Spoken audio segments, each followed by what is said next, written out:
안녕하십니까. 이현주 전 국회의원입니다.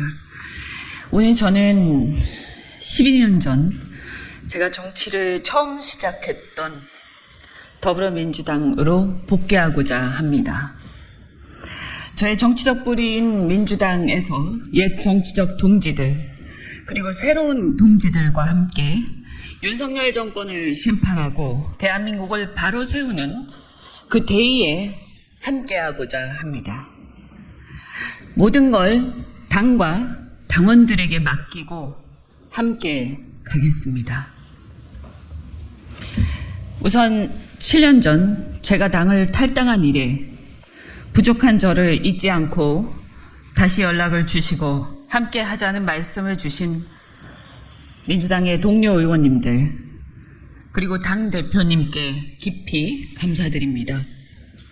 더불어 저에게 우려와 함께 채찍질을 하면서 많은 비판을 아끼지 않으신 의원님들께도 감사와 감사의 말씀을 드립니다.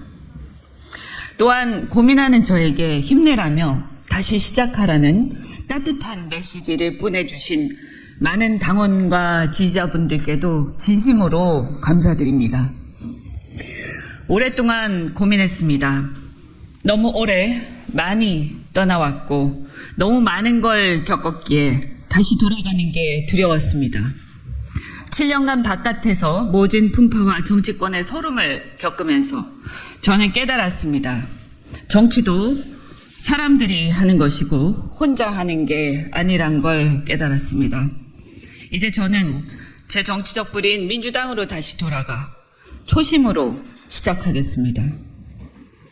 글로벌 대기업 임원의 출신으로서 민주당의 중도보수 외연 확장을 위해 영입되었던 저는 당시 거물 정치인을 꺾으면서 등장해서 민주당 당원과 지지자들께 많은 기대를 한몸에 받았습니다. 그러나 전문직이자 기업인으로서의 삶과 제가 부딪힌 대한민국 정치의 현실은 너무나 달랐고 안철수 현상에 들떴던 저는 새 정치를 꿈꾸며 민주당을 탈당했습니다. 많은 당원들이 그때 저를 밤늦게까지 말렸고 어떤 동료 의원님은 저를 붙잡고 밤새 설득하셨습니다. 광야에서 힘들 때마다 저는 그분들이 생각났습니다. 엇보려니 하면서도 자존심 때문에 차마 미안하다는 말을 할 수 없었습니다. 방황하다 돌아온 지금 이제 용기를 내어 말할 수 있습니다. 제 생각이 짧았습니다. 절 기대하고 사랑해준 당원과 지지자들, 동료 의원들께 항상 미안합니다. 정치인 이현주는 나 홀로 잘나서 만들어진 게 아니라 당원과 지지자 여러분의 지지와 애정이 쌓여서 만들어진 것이었습니다. 앞으로는 더욱 성숙한 정치인으로 성장해 갈 테니 믿고 지켜봐 주시기를 부탁드립니다. 정치는 공공선 실현을 위한 일이라고 생각합니다. 제가 양당 모두 깊숙이 경험을 해보니 그래도 민주당에 부족하나마 공공선에 대한 의지, 인간에 대한 도리가 최소한 있었습니다. 물론 민주당은 때론 이상에 치우쳐 나쁜 결과를 초래하기도 하고 조급증이나 근본주의에 빠져서 이를 망치기도 하고 그래서 많은 분들이 실망하기도 할 겁니다. 하지만 그 선한 의지조차 없다면 저는 고쳤을 수도 없다고 생각합니다.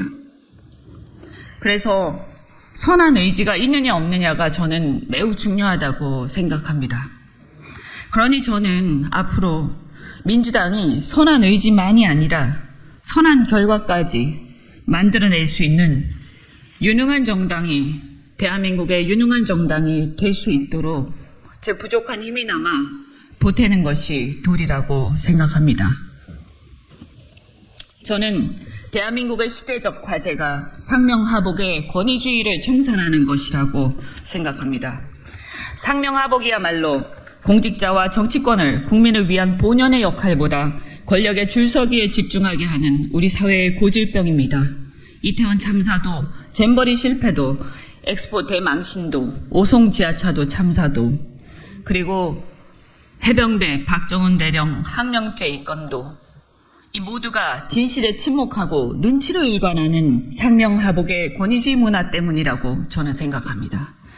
화물연대, 건설노조, 사교육, 최근의 의사증언 사태까지 이 모든 사회적 갈등이 불거질 때마다 지금의 윤석열 정권은 상대를 악마화하면서 때려잡기로 일관하지 그 문제를 해결할 생각은 별로 없어 보입니다. 문제가 해결되긴커녕 공포와 갈등은 수면 아래에서 더 심해지고 있고 언젠가는 더 크게 터질 수밖에 없습니다. 우린 지금이 문제가 아니라 대한민국의 미래가 더 문제입니다. 이러한 상명하복의 권위주의 문화는 개발 독재 시대에는 어느 정도 통했는지 모르겠습니다. 그러나 창의성과 아이디어가 중요한 선진국 경제에서는, 우리 대한민국의 미래를 위해서는 그것은 아주 심각한 독이 될 거라고 저는 생각합니다.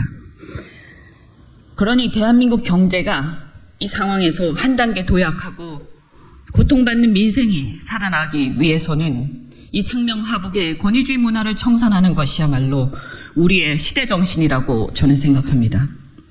그런데 검찰이라는 조직은 해방 후 유일하게 남아있는 철저한 동일체 상명하복의 조직입니다. 따라서 상명하복의 권위주의 문화의 상징인 검찰 세력과 권력기관들은 정치 전면에서 물러나야 합니다. 그것이야말로 대한민국이 앞으로 전진하기 위한 전제 조건입니다. 저는 X세대입니다. 소위 7, 8, 9세대의 맏언니로서 7, 8, 9세대의 보편적 정서와 세계관을 대변할 정치적 사명이 있다고 생각합니다. 자유와 민주주의가 체득되고 개인의 개성을 존중하는 개인주의의 첫 세대로서 우리의 보편적 정서는 상명하복의 권위주의적 문화와는 대척점에 있습니다. 그래도 민주화 이후 조금씩 발전해 왔다고 자부했는데 어느 날부턴가 민주주의는 퇴행하고 경제는 미래 패러다임을 따라가지 못하고 있습니다. 더 이상 권위주의로 권력을 사유화하고 국가의 공적 시스템마저 파괴하는 것을 지켜볼 수는 없습니다. 그동안 번영을 구가해온 대한민국의 구분이 꺾이는 것을 이대로 두고 볼 수 없습니다. 적과 친구를 가르는 윤 대통령의 이분법적 세계관은 대한민국을 갈등과 진영병의 극단으로 몰아가고 있습니다. 주변 정세는 이 이분법적 세계관으로 더욱더 악화되어 우리 무역에까지 악영향을 미치고 한국 경제를 위협하고 있습니다.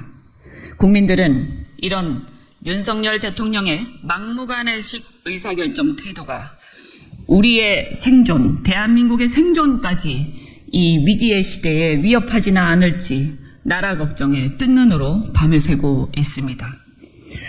누가 뭐래도 이번 총선의 본질은 윤석열 정권의 중간평가이자 남은 임기 3년을 얼마나 견제할지를 결정하는 선거입니다. 대통령의 거부권 남용으로 국회가 응당해야 할 특검도, 국정조사도, 이태원 참사 특별법 등 온 국민이 관심을 갖고 있는 쟁점 법안들도 관철시키지 못한 채 무기력해지는 것은 정상이 아닙니다. 이태원 참사, 지하차도 참사 등 대참사 앞에 책임 회피에만 급급한 나라, 젊은 해병의 죽음 앞에 진상을 규명하겠다는 의로운 박정훈 대령과 선배들을 수사 외압이나 하고 항명죄를 뒤집어 씌워서 괴롭히는 나라, 이것은 나라가 아닙니다. 국민배우로 사랑받던 이선균 씨가 공세우기, 상명하복의 눈치 보기에 급급해서 경찰이 폭력적 망신주기 수사로 그 수사를 견디지 못해 생을 마감하는 그런 나라는 우리가 생각하는 대한민국이 아닙니다. 이런 상황을 그냥 방치해서는 안 된다고 생각합니다. 민주당에 실망해서 민주당을 외면하고 국민의힘을 잠시나마 쳐다봤던 우리 국민들에게 호소합니다. 그래도 제1야당, 힘있는 야당 민주당이 아니면 누가 현실적으로 이 정권의 폭주를 멈출 수 있겠습니까?